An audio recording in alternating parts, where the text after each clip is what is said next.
తెలుగుదేశం పార్టీలో పార్టీ ఫిరాయించిన Punganur municipal chairman Aleem Basha మరో 8 మంది కౌన్సిలర్లు ఆ పార్టీకి షాక్ ఇచ్చారు. పార్టీలో చేర్చుకుని ఆ తర్వాత పట్టించుకోకపోవడంపై మనస్తాపం చెంది రాజంపేట ఎంపీ మిథున్ రెడ్డి సమక్షంలో తిరిగి వైసీపీలో చేరడానికి సిద్ధమయ్యారు.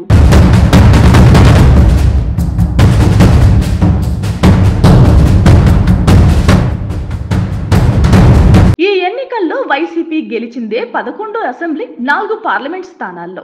వీటిలో 2 అసెంబ్లీ, 1 పార్లమెంట్ స్థానాల్లో పెద్దిరెడ్డి కుటుంబ సభ్యులు గెలుపొందారు. వైసీపీలో పెద్దిరెడ్డి కుటుంబం కీలకంగా మారడంతో ఎవరైనా ఎలాగైనా దెబ్బతీయాలని చంద్రబాబు సర్కార్ పట్టుదలతో పొంగనూరు మున్సిపాలిటీని హస్తగతం చేసుకోవడానికి టీడీపీ ఎత్తుగడ వేసింది.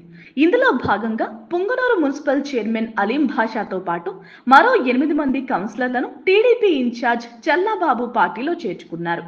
ఆ తర్వాత మున్సిపల్ చైర్మన్, కౌన్సిలర్లు చల్లబాబు టీడీపీ ముఖ్య నాయకులకు కాల్ చేసినా కనీసం రిసీవ్ చేసుకునే పరిస్థితి లేకపోయింది.